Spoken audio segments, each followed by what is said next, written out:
Muy buenas tardes. La Facultad de Ingeniería y Ciencias de la Universidad Adolfo Ibáñez les da la bienvenida a esta nueva actividad que tenemos preparada para ustedes. Hoy nos convoca nuestro un diplomado en hidrología e impacto del cambio climático con nuestra charla Desafíos en modelación hidrológica bajo cambio climático. Antes de presentar a nuestro invitado de hoy, las preguntas las pueden hacer llegar a través, ¿cierto?, de nuestra sección preguntas y respuestas que se encuentra en la página, en la parte inferior de la plataforma Zoom o directamente a través del chat. Y una vez terminada la exposición, vamos a tratar de responder la mayor cantidad de preguntas que el tiempo nos permite. Sin más preámbulos, quiero dejar con ustedes a Christian Chadwick, doctor en Ciencias de la Ingeniería, director académico del Diplomado en Hidrología e Impacto del Cambio Climático de la Universidad Adolfo Ibáñez, que nos va a invitar a descubrir herramientas y metodologías que están transformando la gestión del agua en tiempos de incertidumbre climática. Christian, muy buenas tardes, bienvenido. Muchas gracias, muchas gracias. Bienvenido a todas y todas. Pasemos ya me han presentado derechamente a la presentación. Eh, Aprovecho de agradecer mientras estoy compartiendo a todo el equipo acá que ha apoyado siempre y bueno, hacen posible que este tipo de cosas se lleve a cabo y tengan la convocatoria que ha tenido. Así que muy agradecido a todos los participantes que están acá, primero por el interés y también nuevamente recalcar el apoyo acá del equipo administrativo, digamos, súper importante, sin ellos esto no sería posible. Bueno, como veníamos mencionando, entonces esta charla se llama Desafíos de modelación hidrológica y cambio climático. Obviamente esta temática da para hablar y aburrirlo por hora y la idea no es abusar de su tiempo, así que vamos a hacer un barrido más bien general y entrar un poquito en detalle en aquellas cosas que se puede, pero intentar de ser responsables con el tiempo también. Eh, Primero, ¿por qué nos interesa la modelación hidrológica? Esta es una pregunta que dejo ahí un poquito, vamos a ir desarrollando. Ideal que cada uno ahí lo piense en su cabeza, lo anote en un papelito, no sé, pues, abra tal vez un blog de notas, lo anote ahí. Entonces, ¿y por qué lo digo esto? Porque en el fondo en la práctica profesional muchas veces hacemos modelación hidrológica y como que se empieza a normalizar este tipo de cosas, pero se nos olvida un poco la motivación inicial. Entonces, es bueno volver a estas preguntas como, comillas, básicas, pero nos permiten un poquito entender por qué estamos trabajando lo que trabajamos. ¿Ya? Y acá yo doy una respuesta bien personal y probablemente no es la única. Entonces, la motivación, al menos desde la ingeniería civil, creo que hay dos grandes problemas que buscan y que existen desde las ciudades, no existen antes. ¿Ya? Y esto es bien importante porque si es que uno piensa en la humanidad, en el fondo, antes de que tuviéramos ciudades, no nos preocupaba tanto los recursos hídricos. Cuando les diga cuáles son los dos grandes problemas, que probablemente varios ya lo saben, eh, lo van se van a dar cuenta de por qué esto aparece con la ciudad. Entonces, ¿qué busca el diseño? Acá pongo dos grandes puntos. Primero, asegurar abastecimiento de agua. En el fondo, cuando antes de que hubieran ciudades, ¿qué es lo que ocurría? Principalmente, si había sequía en un lado muy severa y había escasez de alimento, la gente era nómada, entonces pescaba sus cosas y se movía a otro lado. Pero el minuto en que había una ciudad y uno invirtió mucho en infraestructura, en armar edificaciones, casas, granero, esto, lo otro, etcétera, en el fondo el moverse empieza a ser muy caro. Entonces empieza a ser insostenible no tener disponible agua para distintos procesos que usamos como sociedad. Y entonces desde el minuto en que nace la primera ciudad, nace, por decirlo así, también la primera sequía con impacto humano. Y acá hay un esquema que me gusta mucho porque muestra un poquito una ciudad antigua y cómo había un acueducto, en el fondo, infraestructura hidráulica para mover agua desde bien lejos para abastecer una ciudad. Y hoy en día, buena parte de la pega que hacen distintos profesionales del área de los recursos hídricos sigue siendo lo mismo. Obviamente las tecnologías han cambiado, la manera de mover agua es distinta, pero el proceso final es el mismo. Acá aparece, por ejemplo, una planta de tratamiento entre medio, acá hay grande infraestructura, embalses, por ejemplo, Pero la lógica por detrás sigue siendo el mismo. Este es el primer gran problema y que nos lleva un poco a motivación de modelación hidrológica.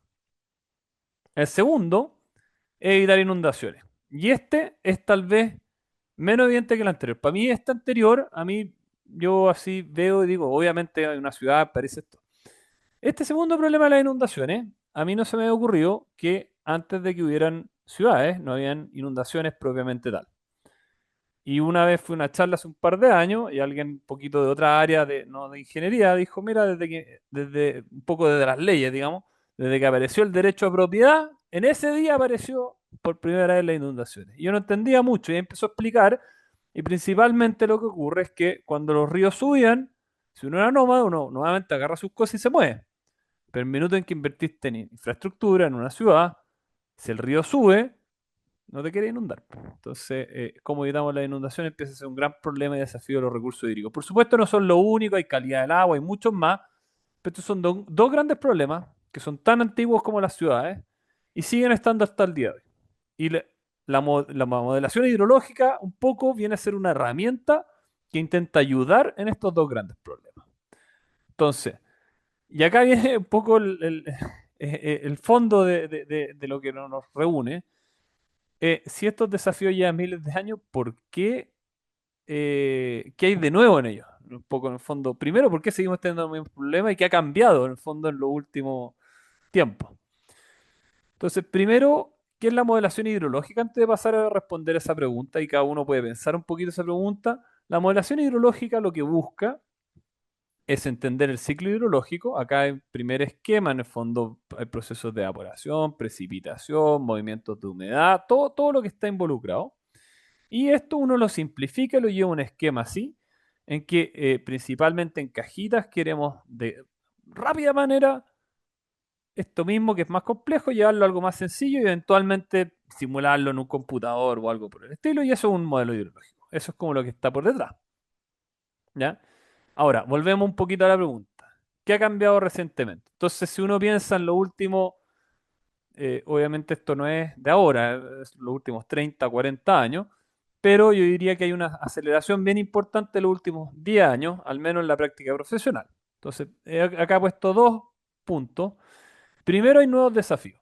Cambio climático, variabilidad climática, incertidumbre. Entonces, no es lo mismo hacer modelación hidrológica cuando, voy a decir comillas, no había cambio climático, no era que no hubiera cambio climático, sino que no lo incorporábamos en nuestra modelación. Existía obviamente cambio climático, pero nuestros modelos eran más sencillos, no querían incorporar esto y hoy en día sí lo tenemos que incorporar, es un requisito no tan sencillo y bueno, es un nuevo desafío. Incluso si alguien dice, bueno, voy a mirar una ventana de tiempo más corta, tal vez 20 años, no estoy pensando en cambio climático, pucha, un desafío como la mega sequía que ocurrió en Chile, que han ocurrido en otros lados del planeta, nos lleva a decir, oye, ya no es tan sencillo asumir que el futuro va a ser igual que el pasado. Te toca 10 años húmedo o seco, es bien distinto.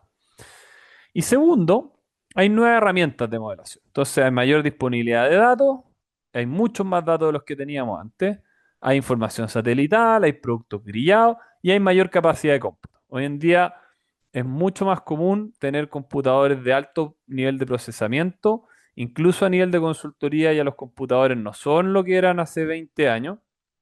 Entonces, obviamente esto sube la vara de lo que se exige dentro de la modelación hidrológica y sube la vara también de lo que es esperable que uno tenga. ¿Ya? Acá hablemos un poquito de estas nuevas herramientas. Entonces, acá hay un ejemplo nomás de producto grillado. Esto es un ejemplo en Chile, hay otro en Perú. El de Perú es bien interesante el nombre, se llama Pisco y no es pisco peruano para tomar, es pisco, un producto grillado. Acá en Chile no, le llamamos CR2 Metal que tenemos. ¿Qué son estos productos grillados? Entonces, debido a que existe falta de datos climáticos en varias zonas, se busca por medio de diferentes metodologías tener información espacializada. Y obviamente esto ayuda mucho a la práctica profesional, simplifica varios problemas. Ahora, por otro lado, requiere nuevas herramientas para la gente que trabaja en esto, porque hay que entonces empezar a manejar ya estos datos espaciales, hay que manejar un poco de programación a veces. Entonces, empieza a ser más exigente desde el punto de vista profesional, ¿ya? Acá tengo un esquema sencillo, digamos. Entonces, mire, las estaciones, aquí hay una cuenquita, digamos, esquemática y las estaciones medidas así un par de puntos. El producto grillado, en cambio, cada uno de estos cuadraditos tiene lo que pasó ahí, no sé, pues, en términos de precipitaciones, por ejemplo. Entonces, el producto de estaciones se medía de manera tradicional acá las estaciones con pluviómetro pluviógrafo, mientras que el producto grillado viene de estos modelos globales o locales que simulan procesos, miden a nivel satelital. Hay distintos temas, no quiero abusar de su tiempo, entrar en todo el detalle, pero principalmente están disponibles y hoy en día se usan en la práctica. ¿Qué tipo de productos grillados hay? Acá menciono tres nomás, hay satelitales, reanálisis y fuentes múltiples. A grandes rasgos, satelital, un satélite que pasa, toma fotos y algunas de estas fotos que toma de la Tierra sirven para hacer una estimación de lo que precipita, por ejemplo, temperatura y otras variables eh, hidrometeorológicas de interés. Reanálisis, en cambio, es un modelo climático que simula, bien parecido a los modelos de pronóstico de precipitaciones y otros, pero que se refacciona o se usa para armar productos grillados. Y fuentes múltiples típicamente mezcla un poquito las dos, a veces mezcla estaciones locales, ahí hay varios métodos por el estilo. Y típicamente este último, cuando está bien usado, obviamente le puede ganar un poquito a los anteriores, porque puede pescar uno anterior y mejorarlo. Ya, pasemos a la segunda parte, porque dije hay dos aristas tal vez acá que cambian un poco la modelación hidrológica hoy en día. Entonces, obviamente esto de tener computadores cada vez más capaces, tener este tipo de productos disponibles, hacen estos nuevos desafíos. Eso era un poquito, o nueva, más que desafío, nueva herramienta. Por otro lado, desafío de cambio climático que es la época preindustrial, teníamos cierta cantidad de gas de efecto invernadero y hoy en día el esquema se ve mucho más como el de la derecha, en el fondo con industrias, autos, camiones, barcos, petrolera, etcétera. Entonces, obviamente, la composición de gas en la atmósfera ha cambiado drásticamente y este cambio, acá hay registros de distintos gases y vemos que han aumentado. Y estos gases no se veían estas concentraciones hace millones de años, digamos, sin precedente al menos los 800.000 años, los últimos 800.000 años eh, y puede ser más incluso, ¿ya? Entonces, por otro lado, se ve que hay aumentos de temperatura y esto tiene varias componentes y cuando uno intenta dividir esto en las distintas componentes, hay una que va asociado a este antrópico y este antrópico va directamente relacionado con estos gases de efecto invernadero. Entonces, un poco derechamente, cada vez que usamos un auto y el auto contamina, cada vez que tomamos un avión, cada vez que compramos algo y llega por despacho a la casa, eh, toda la energía que usamos para trasladar cosas, toda la energía que usamos para calefaccionar, toda la energía que usamos para la iluminación, para el mismo computador que está prendido y estamos hablando con usted, muchas de estas generan directa o indirectamente gases de tipo efecto invernadero. Y somos todos causantes de esto acá, ¿ya? Y esto obviamente tiene proyección hacia futuro, dependiendo hay escenarios más optimistas y otros más pesimistas, pero en todos los escenarios, digamos, aumenta la temperatura. En precipitaciones la película no es tan clara, también hay unos más optimistas y más pesimistas, hay mucha más incertidumbre y en algunas zonas del planeta va a llover más y en otras va a llover menos. Pero principalmente cuando uno pensaba así como hidrología más sencilla, digamos, clásica, bueno, esta es la distribución de las precipitaciones y asumimos que para futuro va a ser la misma, parece que no. Eh, por ahí va un poco el desafío, digamos. Y como que todos sabemos esto, digamos, ha dado vuelta lo suficiente en el conocimiento público que, ok, yo creo que la mayoría de los que están acá no van a negar esto, la ciencia ha dado conclusiones más o menos contundentes en esto. El gran desafío es cómo lo incorporamos ahora en un estudio, porque, claro, yo puedo saber algo, pero de ahí a poder llevarlo a cabo en un estudio, eso es. Entonces, si el clima cambia, ¿cómo lo incorporamos en un estudio? Esa es la gran pregunta. Y en algunas cosas tenemos respuesta y en otras no. La verdad es que, siendo bien honesto, a nivel científico, esto no tiene una respuesta contundente y por eso todos los años van saliendo estudios nuevos. Todavía es un área en desarrollo, yo le llamo, y es bueno que así sea, que se estudie. El problema es que desde la práctica profesional nos están pidiendo incorporarlo esto hoy día y no hay tiempo para esperar para que esos estudios avancen y resuelvan todas las preguntas. Entonces hay que hacerlo lo mejor posible mientras ojalá la ciencia siga respondiendo muchas de estas cosas. Y acá he hecho un esquema que uso en varias de mis clases y charlas y otros, y que intenta resumir un poquito, y este no es que yo lo haya sacado bajo la manga, digamos, uno empieza a ver en la literatura hay distintos esquemas, pero todos se parecen a esto. Entonces, escenario, GCM, voy a explicar lo que es, algunos tal vez lo conocen, otros no. Downscaling, precipitación, temperatura, modelo hidrológico, caudales, impactos del cambio climático. Vamos rápidamente cada uno. Estos escenarios, me refiero en este caso, a escenarios de proyecciones de cambio climático. Principalmente, si estamos de acuerdo que la cantidad de gas efecto invernadero que hay en la atmósfera influyen en la temperatura que va a haber.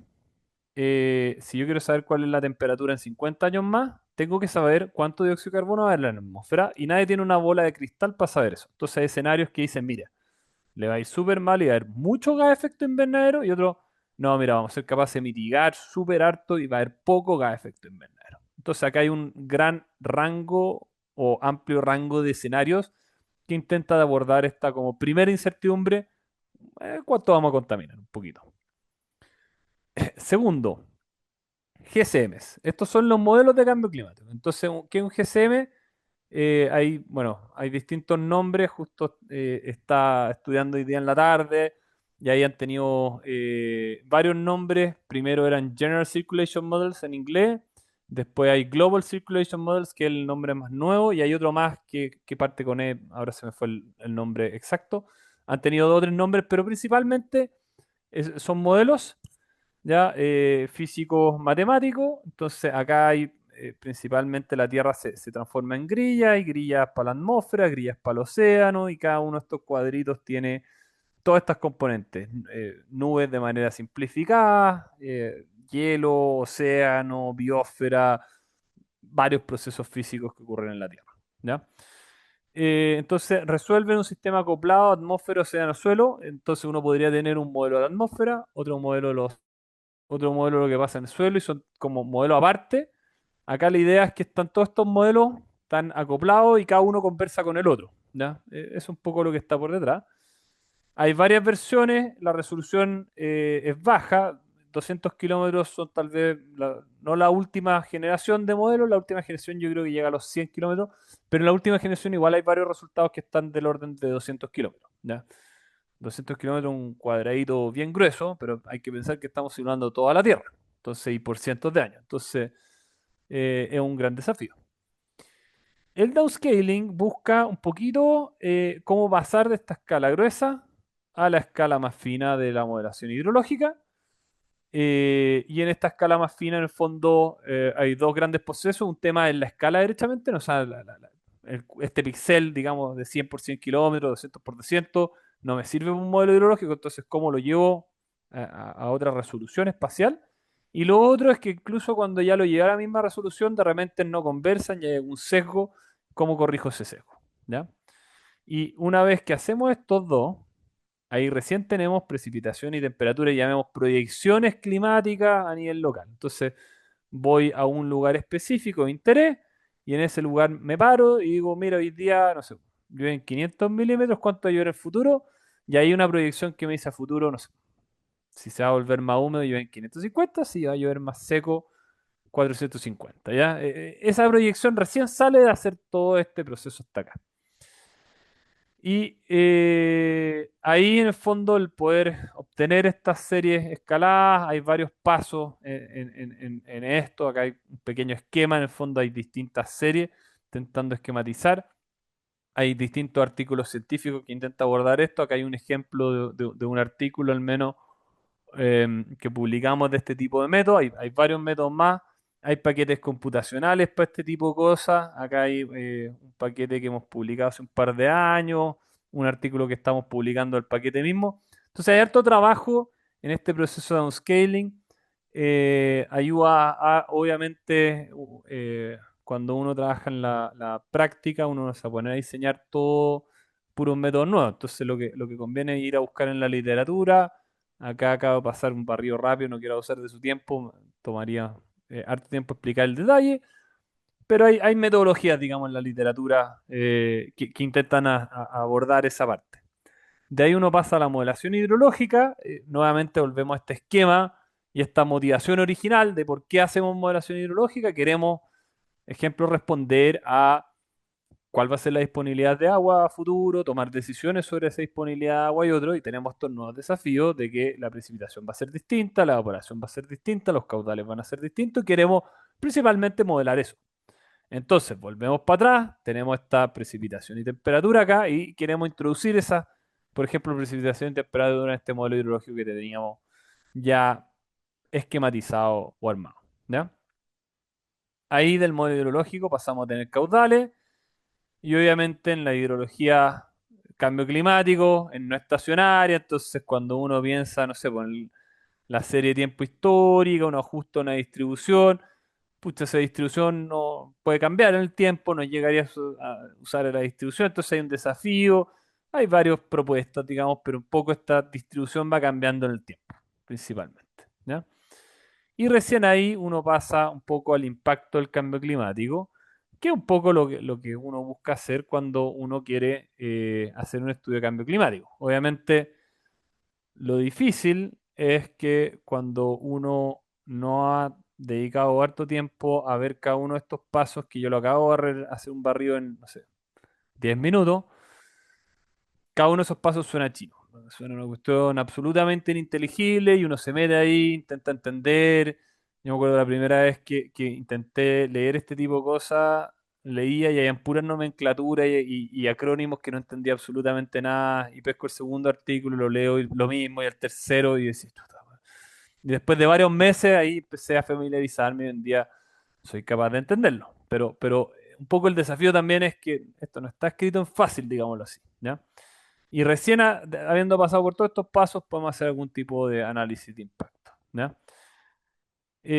¿Cómo no quedarse solo en la investigación? Es algo que a mí en lo personal en mi carrera me ha preocupado mucho. Por supuesto, soy investigador y académico, entonces en la parte de investigación me gusta desarrollar cosas nuevas, pero también la idea es no quedarse solo en eso. Yo en lo personal al menos he intentado contribuir armando cursos en la universidad a nivel de pregrado, magíster y otro de estas temáticas. Un diplomado, que es el diplomado que han mencionado acá, diplomado en hidrología e impactos del cambio climático que hemos desarrollado en la Universidad Adolfo Ibáñez. Ya lo hemos dictado el 22, 23, 24, 25. Vamos a empezar el año 26. La idea es seguir para adelante mientras haya interés del área profesional y también desarrollar herramientas para esto. Entonces, no solo quedarse en el fondo en hacer una clase, sino también desarrollar herramientas que faciliten el uso de este tipo de cosas. En el fondo, intentar de hacer una bajada un poco más a la práctica. Y ahí un ejemplo de este paquete computacional Clinco MDC lo hemos desarrollado nosotros dentro de las investigaciones que hacemos. Y la verdad es que está, en mi opinión, siendo bastante usado en la práctica. Entonces, intentar de acercar esto y facilitarlo para los usuarios, ¿ya? Acá un poquito el diplomado y preguntas, muchas gracias.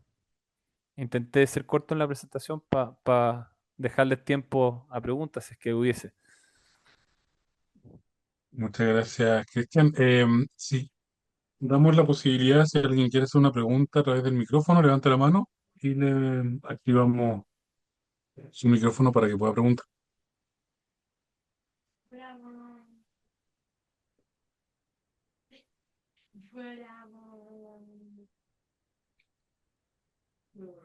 O nos pueden hacer llegar las preguntas también a través del chat o de la sección preguntas y respuestas y ahí vamos leyendo las preguntas que vayan surgiendo. Acá tenemos Álvaro Fabián Salazar. Álvaro,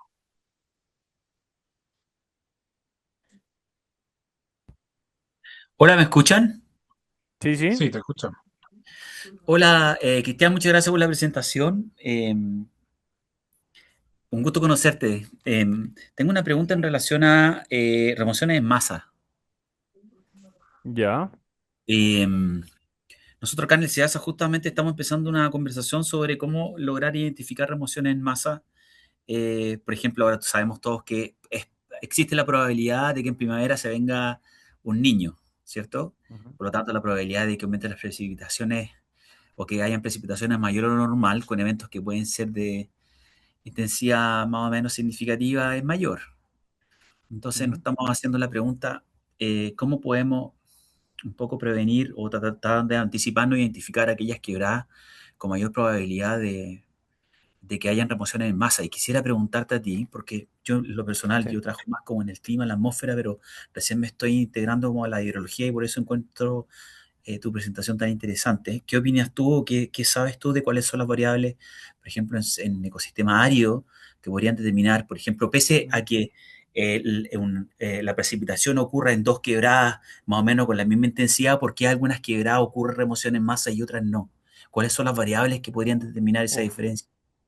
Sí, es difícil la pregunta. Hay varias aristas y la verdad es que lamentablemente hay más que no sabemos que cosas que sabemos.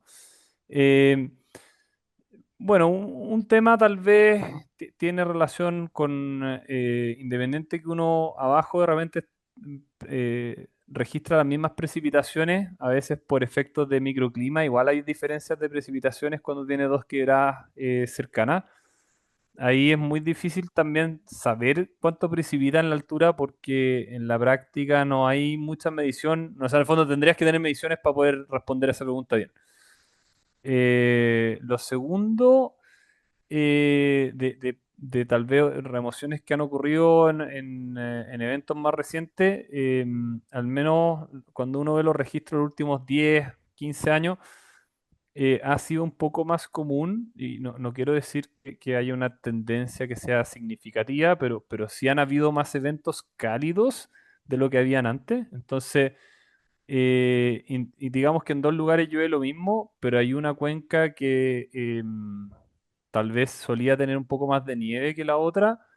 Esa cuenca que tenía nieve y ahora tiene precipitación líquida. Obviamente ese terreno que nunca recibió precipitación líquida probablemente tiene pendientes en el suelo que son más inestables porque nunca se han visto sometidas a una precipitación líquida. Entonces es un lugar más propenso a tener ese tipo de fenómenos. Y otro, ya tenéis que entrar al detalle, la física también específica, no sé, pues, si uno ve las pendientes, si justamente hay una zona más micro, tal vez de alta precipitación, con pendientes medio inestables, te gatillan un pequeño inicio en el fondo, como digo, esos son tal vez los fenómenos más generales, pero que son temas bien complejos de estudiar. No soy experto en ese tema en detalle. Sí vi yo un par de charlas, hay discusiones como en esta arista, pero un tema súper amplio. O sea, uno podría hacer, no sé, un estudio doctoral completo intentando abordar alguna de Sí, esas difícil. preguntas. Tengo otra pregunta, no sé si la puedo hacer. O alguien. Eh, Había alguien más en espera. Hagamos algo, pasemos hay dos personas en espera, entonces pasemos a esas dos y te vuelve a poner a la fila y ahí vamos con tu segunda pregunta, ¿te parece? No hay problema, no hay problema. Perfecto. Jerónimo estaba en fila. Hola, Jerónimo buenas Bailey. noches, gracias. Quería hacer una consulta referida a la predicción de eventos que tienen que ver más que todo con ríos atmosféricos o con casos puntuales, ¿no? Más que macros que pueden llegar a ser, digamos, tener un crecimiento exponencial ahora en repetición debido al cambio climático, pero el caso de La Dana en octubre ahí del 2024 o en mayo en 2024 Río Grande do Sur o el año pasado en Bahía Blanca, Argentina. Me parece interesante poder, más que todo, ver cómo se puede predecir esto e inclusive si han probado algunas metodologías de estudio en zonas urbanas, teniendo en cuenta la gran cuestión propia de las ciudades, que son a veces más difíciles de modelar que las zonas agropecuarias, donde los relieves y cuestiones propias del terreno son más fáciles de identificar de forma satelital. Bueno, gracias por todo. Jerónimo, la pregunta es buenísima. A ver, acá hay dos o tres aristas y voy a hacer una distinción. Uno es la predicción y otro es la proyección. ¿Qué hay diferencia entre una predicción y una proyección? Una proyección, en el fondo, tú haces un escenario de lo que podría pasar, pero no le das una probabilidad propiamente tal. Lo que es el cambio climático, típicamente busca responder otro tipo de preguntas, busca responder más bien un poco cuál es tu situación promedio hoy en día y cuál será tu situación promedio, por ejemplo, en 30 años o en 50 años. Y te busca más que entender el evento en particular, la situación promedio, ¿ya? Y eso también aborda temas extremos, ¿no? No es que se quede solo con el promedio de precipitaciones, pero en el fondo intenta ver como la climatología, ¿ya? Lo que tú estás mencionando va más en el fondo, estoy parado hoy en día, viene este, no sé, un evento de precipitación y entender un poco mejor cómo se va a desarrollar ese evento de precipitación en particular. Em, entonces, yendo a eso, obviamente hay temas de cambio climático que sí te pegan. Ejemplo, un grado de aumento de temperatura te debiese aumentar al menos un 7% la capacidad de la atmósfera en promedio de acarrear agua. Entonces, cuando uno dice, oye, hoy en día tenemos un grado más que hace 50 o 100 años y puede aumentar medio grado más la temperatura, entonces sí, ese río atmosférico va a ser más destructivo.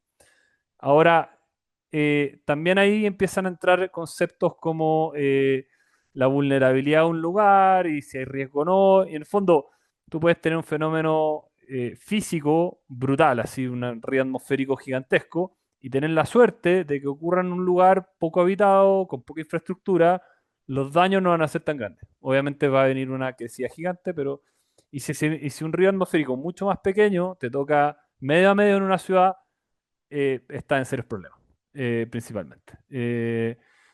Entonces, ahí en el fondo, ¿cómo se intentan abordar este tipo de cosas a grandes rasgos? Hay modelos meteorológicos principalmente que se alimentan muy fuertemente de datos de radar y otro tipo de mediciones. Y en el fondo, cuando uno arma ese tipo de modelos y a medida que funcionan mejor ese tipo de modelos, eh, digamos, se puede tener mejor noción de cómo se van a desarrollar este tipo de cosas. Siempre hay incertidumbre. Típicamente lo que se hacen, hay ciertas como principios generales, como el clima es caótico, tener más de una predicción, tener varias predicciones, típicamente tomar un promedio de todas estas predicciones suele funcionar mejor. En algunos casos hay correctores de seco también que hay que aplicarle este tipo de corrección. Es un área completa de investigación en sí, ¿ya? Son áreas que están razonablemente desarrolladas en países más desarrollados. En Estados Unidos hay harto interés de este tipo de cosas, en Europa. En Sudamérica hay obviamente avances, pero está harto más en pañales esto, en fondo, en comparación a eso. Entonces, yo diría que no quiero ser despectivo con lo que se ha hecho en la zona, digamos. Hay grandes esfuerzos por ir mejorando, pero también decir un poco, falta bastante. Espero con eso tal vez dar ciertas luces de por dónde va tu pregunta, Jerónimo. Como digo, en el fondo creo que todavía quedan muchos desafíos en esa arista. Hay que mejorar mucho las capacidades de predicciones meteorológicas más bien de corto plazo. Entonces, en el fondo, entender bien cuánto va a llover, cómo va a llover, duración de los eventos, desarrollo y falta. Tenemos unas preguntas en orden, vamos a ir respondiendo. Joel Cancapa, en la activación de torrenteras, muchas veces no hay estaciones hidrológicas que midan un caudal. ¿Cómo tendría que calibrar mi modelo hidrológico y aún más frente al cambio climático aplicando todo usted? Sí, esa es eterna pregunta que tenemos.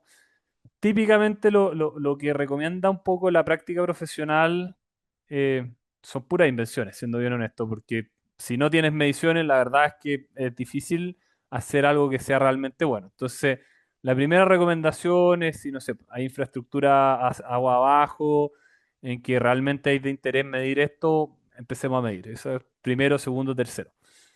muchas veces te piden hacer un estudio antes de eso, entonces lo que uno intenta hacer es obviamente irse a la literatura, tomar, no sé, hidrograma sintético, tomar cuencas cercanas, que tengan formas parecidas y que uno dice, ¿y qué cosas quiere decir formas parecidas? Tamaños parecidos, usos de suelos parecidos, topografía parecida. Podemos tener dos cuencas iguales, el mismo clima, pero una es mucho más alta que otra y una junta en nieve, la otra no. No serviría en ese caso. Entonces, intentar de que sean lo más similares posible y ahí entonces un poco extrapolar parámetros de una a otra. Tal vez lo único que agregaría a eso que está en la literatura, digamos que uno tiene tres cuencas, ¿ya? En la cuenca A, B, C. Y la cuenca A es la que quiero tener resultados y no hay mediciones. Y tengo la suerte que en la cuenca B y C son muy parecidas a la cuenca A y ahí sí hay mediciones, tanto en la B como en la C. ¿Qué es lo que típicamente uno como hace desde la práctica? Es tomar los parámetros de la B, la C, promediarlos, por ejemplo, y tirarse a la cuenca A, o hacer algún tipo de factor corrector como el área o la altura o algo, y tomar los parámetros de alguna otra cuenca y proyectarlo a la A, ¿ya? Pero lo que uno podría hacer también es, si tengo parámetros en la cuenca B y C, entonces tomo los parámetros de la B y juego al tonto, digamos, y asumo que en la cuenca C no tengo información y intento replicar lo mejor posible la cuenca C con los parámetros de la B. Y ahí entonces intento de ver cuán buena es esa como extrapolación entre B y C que sí tengo datos. Y luego lo mismo de la C a la B.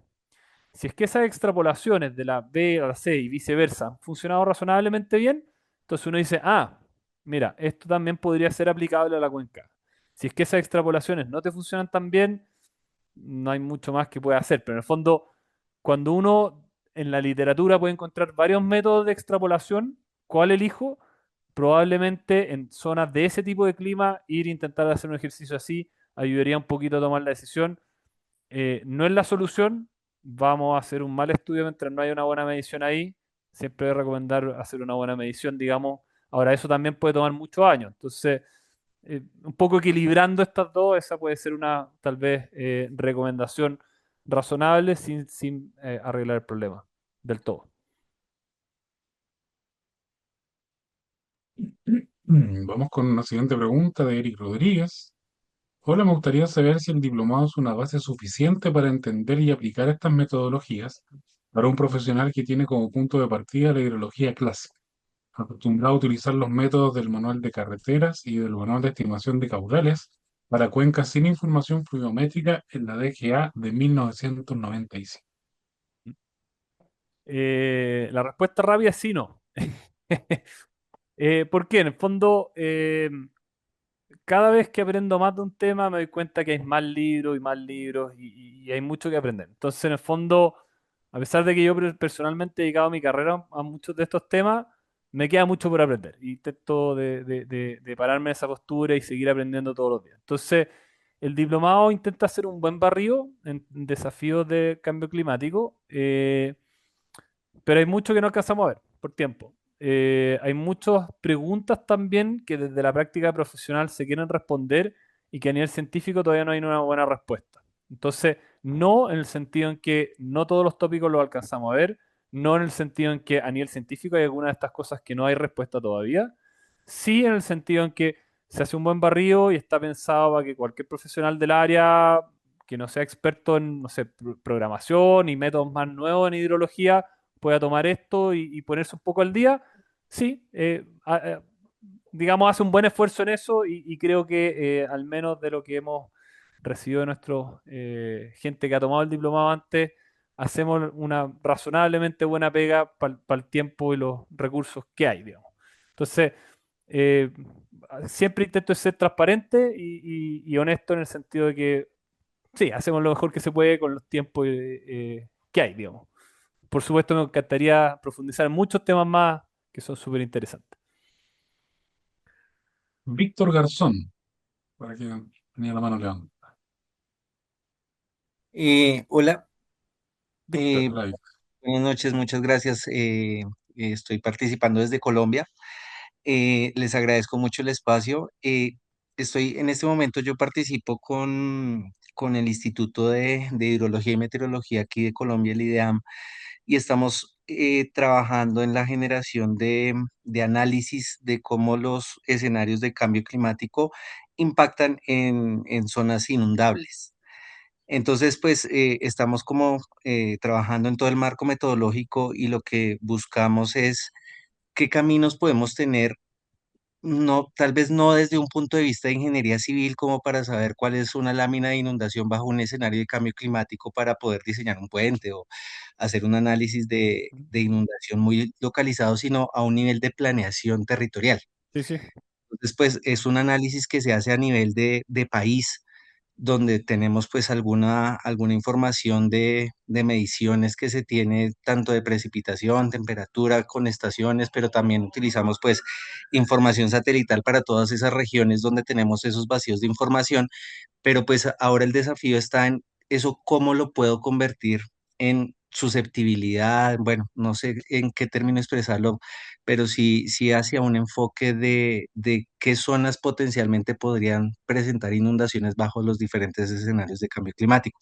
No Ujú. sé si a través del diplomado y lo que he revisado en literatura es que potencialmente tendríamos que entrar a trabajar con registros de inundaciones con imágenes satelitales y pues tal vez hacer algún modelo hidrológico calibrándolo a través de estas imágenes y no a través de registros de estaciones limnimétricas. Entonces no sé si esto lo aborda el diplomado. No, la respuesta es no. Algunos de los desafíos para hacer eso sí, otros no. Para poder hacer lo que quieran hacer, principalmente hay que primero tener mapas de inundación, en el fondo simulación hidráulica del lugar. En el fondo hay que tener un buen simulación hidráulica y modelo de inundación, digamos, a ese nivel de hidrología. Segundo, hay que tener bien calibrado el escenario histórico. Para calibrar bien el escenario histórico, efectivamente, tú tienes que levantar principalmente con toda la información que tiene. Hay veces que hay gente que va y toma encuestas de inundaciones, por ejemplo, una inundación grande y va al lugar y encuesta a personas y más o menos registra dónde, hasta qué altura llegaron las inundaciones, fotos, redes sociales y distintos métodos, y logras reconstruir la mayor cantidad de inundaciones históricas. Con eso tú puedes más o menos calibrar tu modelo hidráulico, hidrológico de inundación en el caso histórico. Y después para simular un escenario distinto, tienes que este modelo hidráulico y hidrológico forzarlo a raíz de los eventos. Entonces, no sé, po, tú sabes que hubo eventos de precipitaciones y tomar los registros satelitales o grillados, digamos, de estos eventos de precipitación histórica y simulas en el fondo los eventos históricos. Hasta ahí el diplomado no ve nada de eso. El diplomado se enfoca un poquito a, ya, ahora sí yo quiero simular un escenario distinto y quiero, no sé, un poquito la física, la matemática, las herramientas estadísticas para poder simular ahora un escenario distinto. Entonces, este escenario de clima que era histórico, ¿cómo simulo este escenario de clima distinto? Ahí es donde el diplomado te entrega más herramientas. Algunas de las que vemos sí ayudarían a eso, pero en el fondo eh, llegar a ese tipo de herramientas son como de las más sofisticadas y en el diplomado alcanzamos a llegar cerca, pero no alcanzamos a llegar a ese punto por tiempo. Pero ayudaría en esa última pata o arista. ¿Ya? Em, Esa sería un poco la respuesta. En esa última arista hay métodos en el fondo que lo que tú quieres hacer es simular, y como es caro esto computacionalmente, tú quieres principalmente, de alguna manera sencilla, simular un gran abanico de incertidumbre, después seleccionar algunos escenarios como más pesimistas o el tipo de escenario que quieres simular con cambio climático y seleccionar un par de escenarios y ahí correr estos par de escenarios a nivel meteorológico, por ejemplo, y que se relacione con esa parte hidráulica o hidrológica. Ese es como probablemente uno de los enfoques. No es el único enfoque, hay tal vez otro enfoque un poquito más simplista. Uno podría ir a la parte más hidrológica, por ejemplo, para diseñar como un puente, como hablábamos, y ver cómo te cambian las probabilidades con cambio climático, y después eso traducirlo a mapas de inundación con un modelo un poco más simplificado. Eh, pero igual hay que hacer toda esa primera parte que, como digo, es un modelamiento más hidráulico, más hidrológico, está un poco fuera de los alcances. como digo, hay millones de temas que son súper interesantes y tenemos que acotar por algún lado por tiempo, lamentablemente.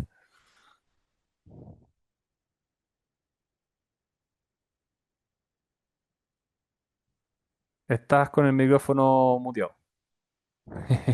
Perdón, ahora sí, si les contaba que por tiempo vamos a alcanzar a leer dos preguntas más.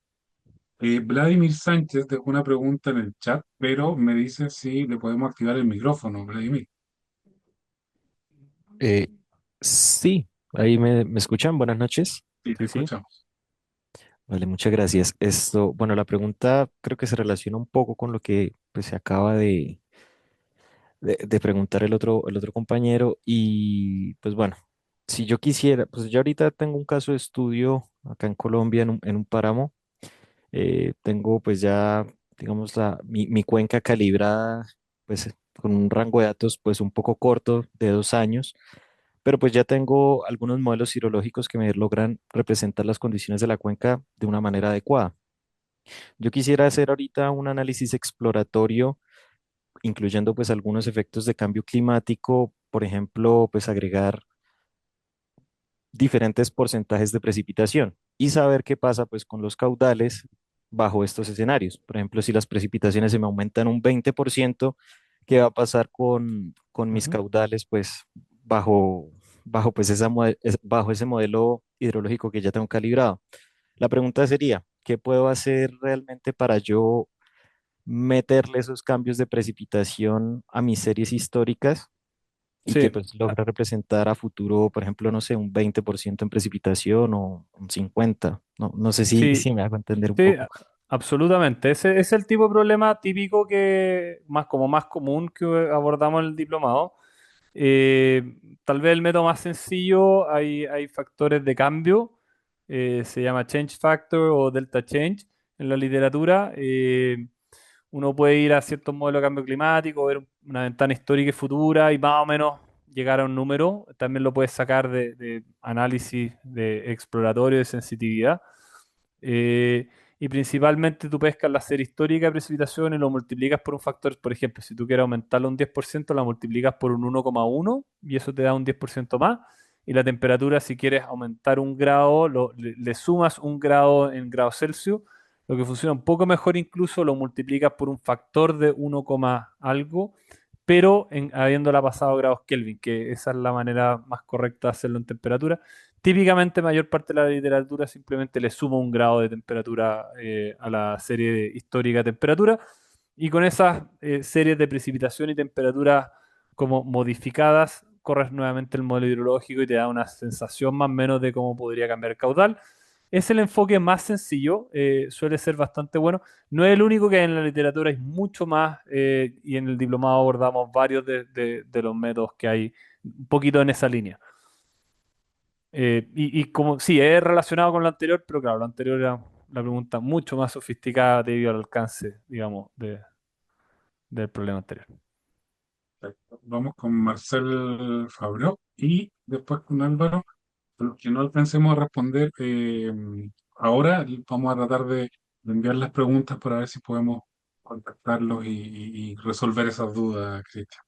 Ya, pero Sí, por tiempo les feliz pedimos te escriben las otras por chat y en el fondo dejan su correo. Puedo sentarme con calma y responder a todas las demás, ningún problema. Perfecto. Marcel, Súper, ¿me escuchan? Sí, sí, sí te escuchamos. Súper. Gracias, Cristian, por la presentación. Mira, mi pregunta en realidad es bien cortita y un poquito de contexto. Yo en general trabajo con problemas de coordinación hidrotérmica, en el fondo para gestionar el agua embalsada y lógicamente uno de los principales inputs de este problema es el fondo, el afluente de estos embalses. Y lógicamente también estos afluentes son típicamente estocásticos y ahí me ha tocado trabajar harto con series de tiempo, pero siempre obviamente desde el mundo estadístico más no físico, ¿sí? Pero mi pregunta entonces va un poco asociada a un poco el título de la presentación y en el fondo, ¿cuáles son algunos desafíos que tú ves en esta estimación de caudales de mediano, largo sí. plazo desde el punto de vista estadístico? Sí, no, definitivamente un gran desafío. Ejemplos concretos, sencillos, así. ejemplo, uno tiene un modelo estadístico que funciona súper bien y te viene una mega sequía y te cambia todo el comportamiento estadístico de los datos. En el fondo, esa Mm, década los datos se te comportaron distintos. Entonces, cuando tú tienes buenas nociones de la física, independiente que tú hagas una modelación estadística, muchas veces puedes tomar decisiones de cómo armar o cómo parametrizar tu modelo estadístico que tal vez te lleve a generar menos errores en ese tipo de casos. Entonces ahí tienes un gran desafío, un ejemplo concreto. También tú puedes hacer análisis de certidumbre y, por ejemplo, no sé, pues pescar tus datos históricos y armar un escenario. Ejemplo, tú si estás en una zona que está muy influenciada por corrientes como el Niño, toda la zona centro-norte, no sé, pues, de Santiago a La Serena, muy influenciada por el Niño, a nivel de caudal, a nivel de precipitaciones.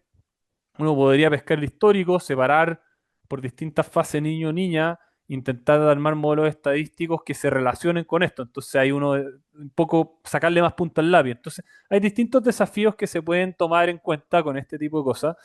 Eh, Otros desafíos también, tal vez, hoy en día hay productos grillados que te dan un patrón de precipitaciones mucho mejor de lo que tenía antes.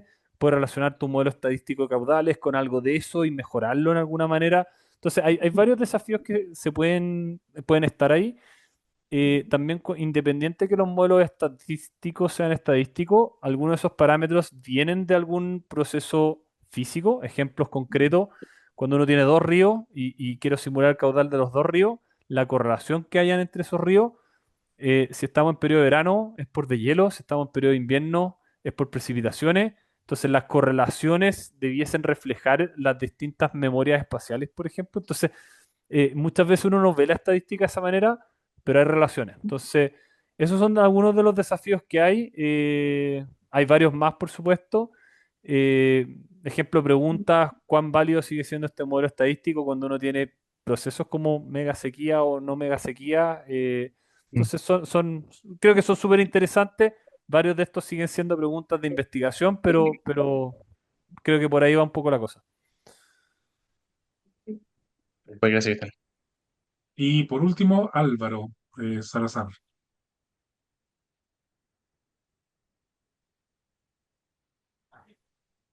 Está Álvaro, con el ¿estás por ahí? micrófono apagado, Álvaro. No Sí, sé si Álvaro, estás sigue muteado. estando ahí. Ay, sí, disculpen.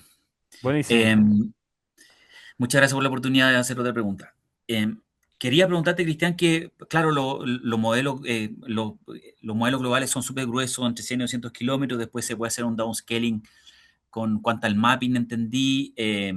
No sé si Quantal Mapping logra replicar los extremos, así como los eventos extremos en los primeros percentiles y los últimos percentiles, pero para que un modelo hidrológico logre replicar o pueda utilizar información que sea como de utilidad como para hacer algo de política pública y hacer mapas de riesgo, ¿cómo manejan ustedes la resolución a qué resolución hacen el downscaling y qué resolución mínima debiera tener como la entrada, por ejemplo, de la grilla de precipitación para poder hacer un modelamiento con sentido, digamos, o con Sí, aplicabilidad? es muy buena la pregunta.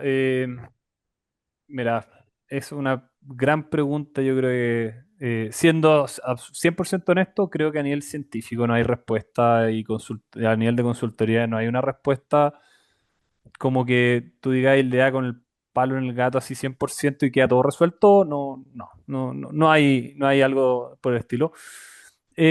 Obviamente independiente que no haya una buena respuesta, tal vez igual hay mejores o peores decisiones en esta línea. Hay cosas que tú de frente sabes que están mal y hay otras que dices, tal vez funciona. Eh, y ahí obviamente uno puede hacer cosas que funcionen mejor o peor. Entonces ahí uno estudiando en la literatura, y muchas de las cosas que investigamos es, oye, mira, acá hay dos o tres caminos, ¿cuál de estos funciona mejor? Yo tengo varios estudios que intentan de abordar un poco esa pregunta. Eh, eh, entonces ahí, por ejemplo, en downscaling, hablaste de quantile mapping, hay cinco o seis tipos de quantile mapping, algunos funcionan mejor que otros. ¿Y por qué funcionan mejor que otros? Es una gran pregunta. Tengo un par de artículos que intenta abordar esa pregunta. Otro tema, por ejemplo, está la resolución espacial. estamos en proceso de publicar uno que intenta ver hasta dónde es razonable aumentar la resolución espacial de estos modelos, que también va un poquito a eso.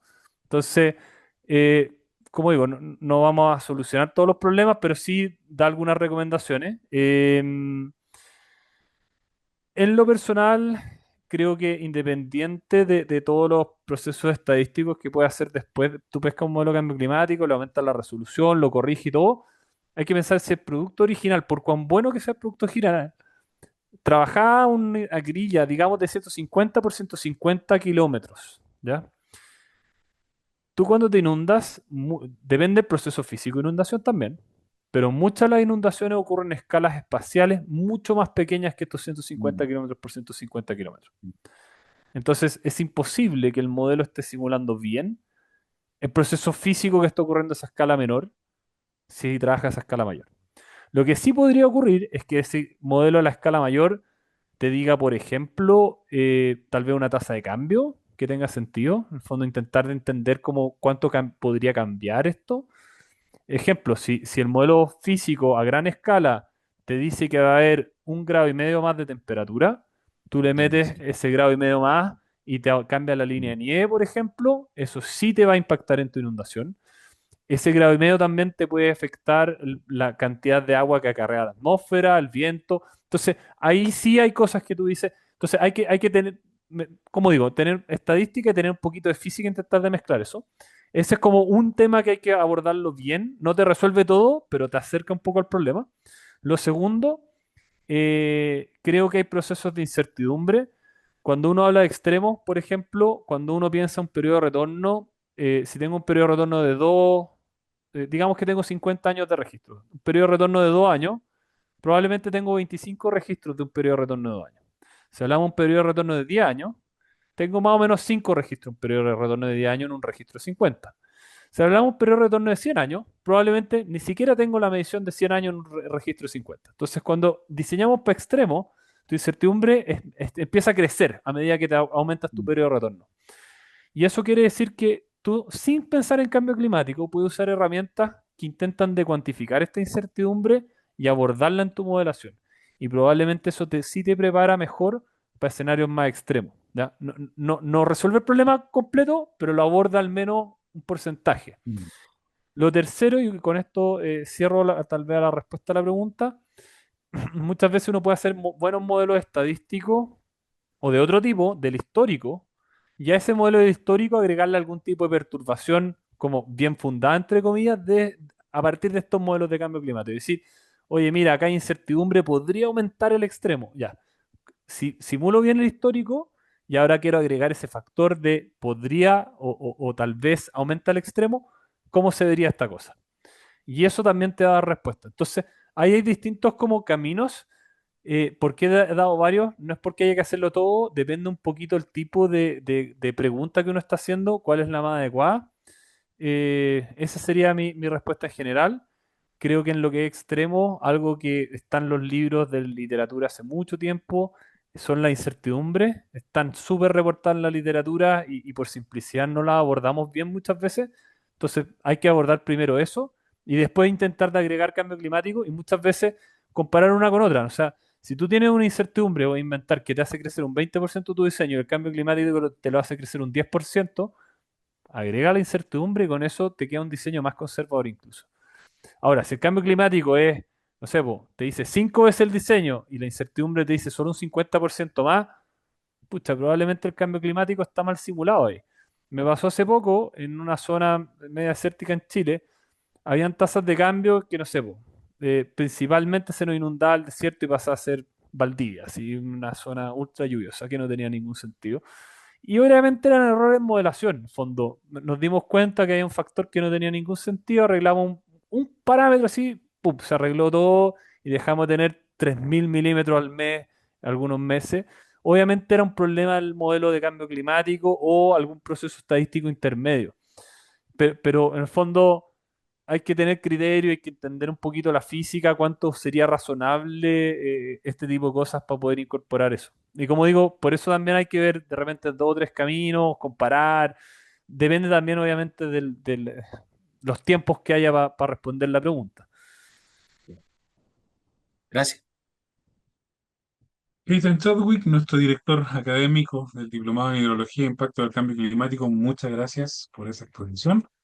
Adriana de Moura, nuestra ejecutiva de misión, ¿cierto? Nos está dejando ahí el enlace al diplomado y también su contacto por si tienen dudas, consultas, ¿cierto?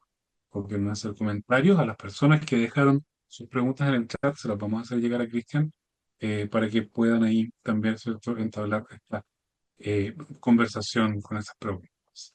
Ahí, Agradecemos, ¿sí? sí, hay alguien que levantó la mano también. Tal vez mencionar que lamentablemente por tiempo tenemos que cerrar. Nos Ah, encantaría sí, seguir estando. Si tiene una pregunta, escríbanla en el chat, por favor. Así sí, que las preguntas, escriban en claro, el que chat y que pongan háganlas sus llegar datos de contacto. y Eso. les vamos a hacer llegar las preguntas a Cristian. Bueno, nuevamente muchas gracias a todos los presentes, a todos los que se conectaron. Nos vemos en una próxima oportunidad. Esté muy bien. Muchas gracias a todos y gracias al equipo de apoyo acá. Se han pasado.